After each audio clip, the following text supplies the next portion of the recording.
Ding, da, ding, dang, dang. Hola friends, thank you so much for joining me. You are watching me in real time with my afternoon cafecito. This is a tradition I started during the pandemic.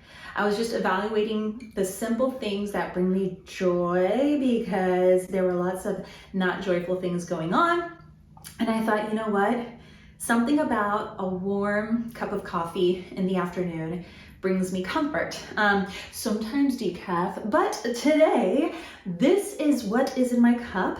Not a paid ad, just if you're curious. And let's dive in. This time is just meant to be an extension of conversations that I'm already having, either with my clients in the voice studio, with friends, with colleagues, with family members, or things that I just can't stop thinking about. And today, especially around this time, because I'm filming this the week after Thanksgiving, and if you are a performing artist, I'm sure you're just a little bit busy right now. The holidays provide so many wonderful performance opportunities, whether you're getting paid for them or whether you are a volunteer singer. There's really a lot of wonderful things to do in the community, in your church, at the karaoke bar, wherever it is, or even with family, just, having a karaoke party. Lots of opportunities to sing, as Buddy the Elf says, right? But I want to talk about what happens when that spark is no longer there.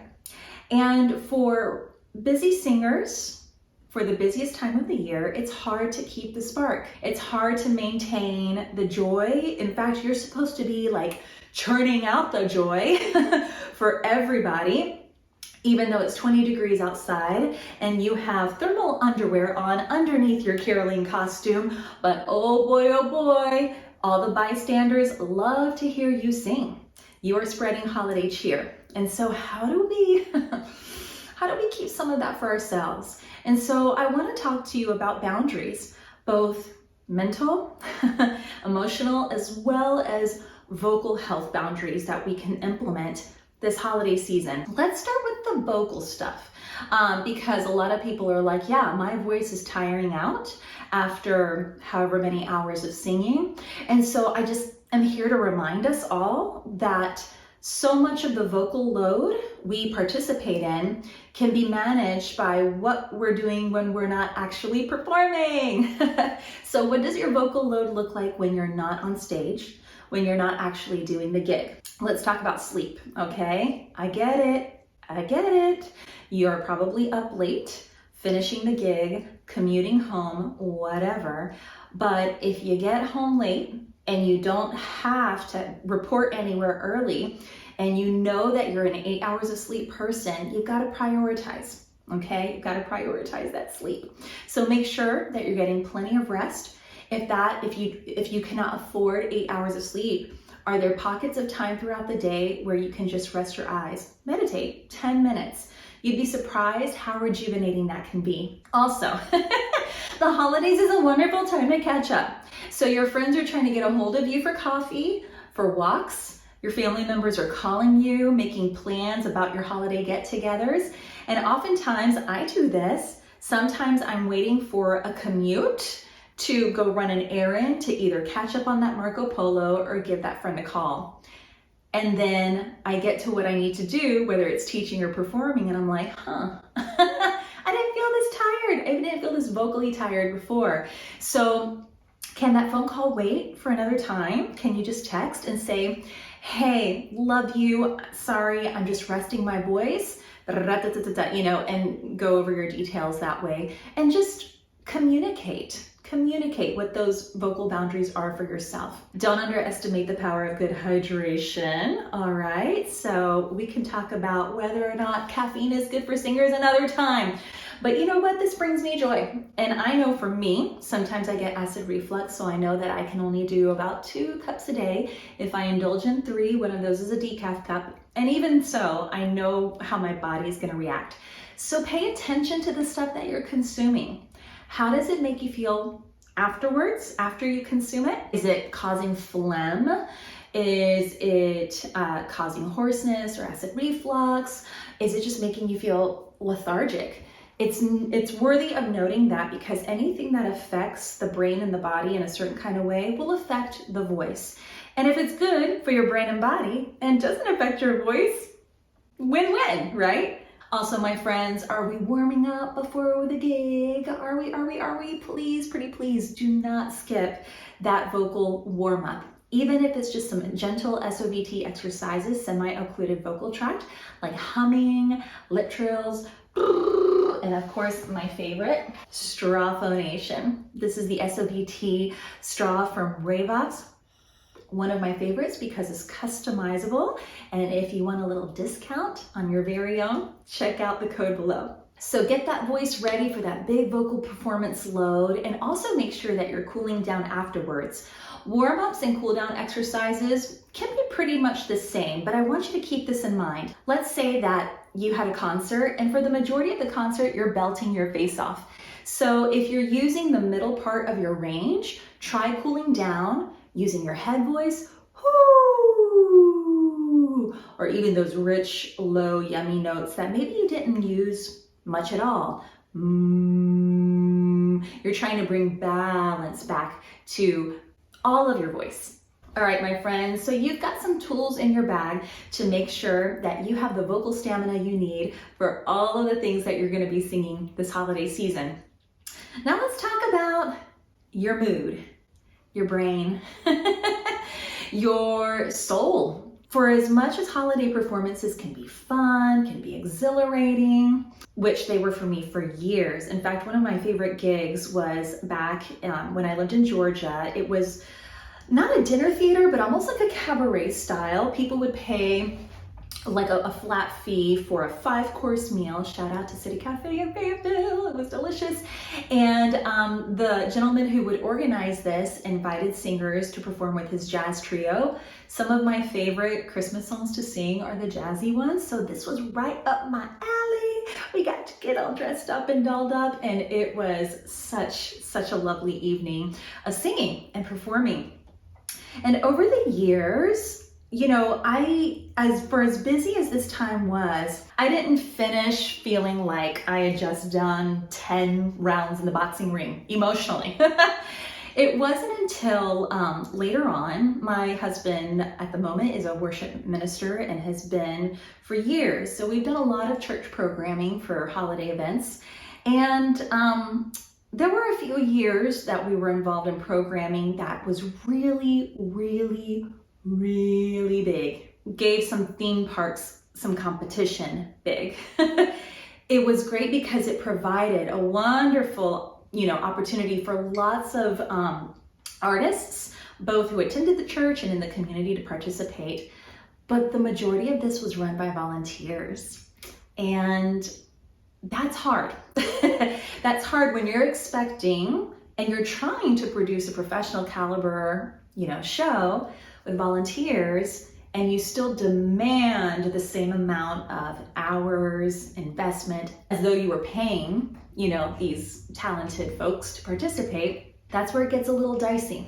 The demand for excellence and for execution and for always being cutting edge in some of this programming, I found myself starting to feel really, not just after, but eventually during.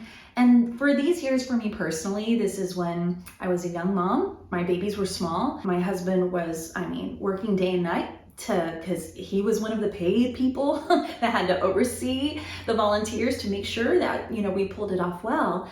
And I was like, are we gonna have a Christmas where we're not all sick and where you and I are not fighting all the time? Like trying to just manage our schedule, our lives, our health. I got to a point where I started resenting the holidays.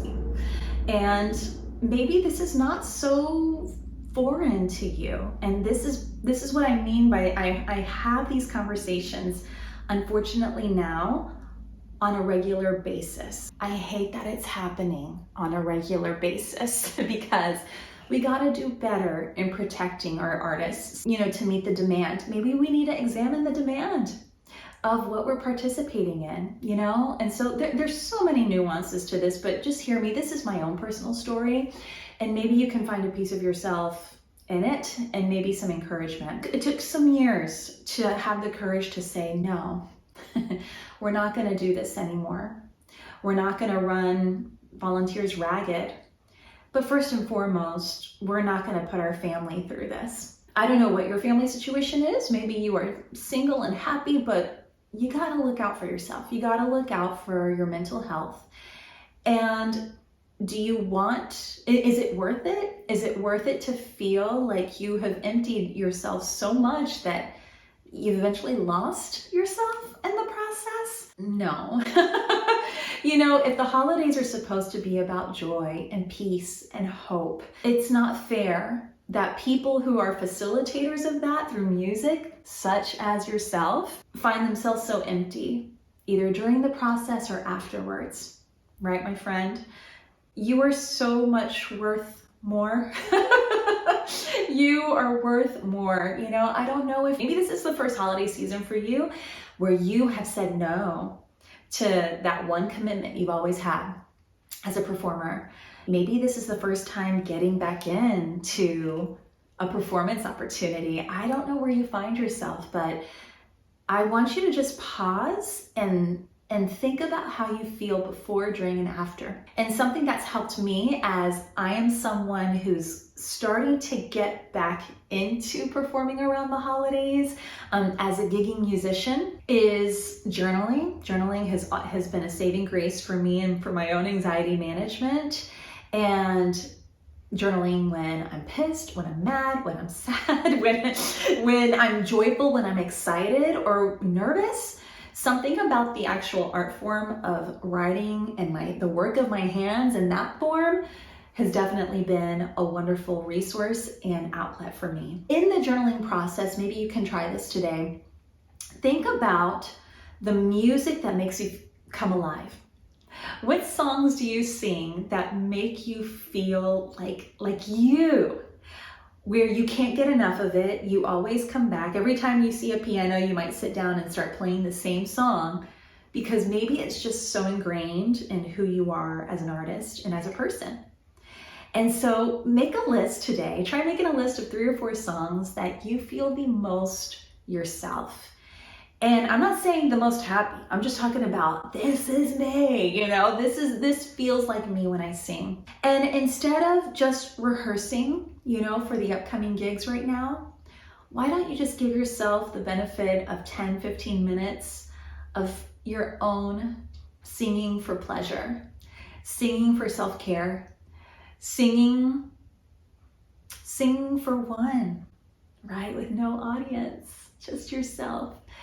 And give yourself those moments, those outlets when nobody else is around, just to fill up your cup and to remind yourself that even in the grind, because again, these performances, they take work, don't they? You have worked hard to rehearse and to prepare and show up to do your best.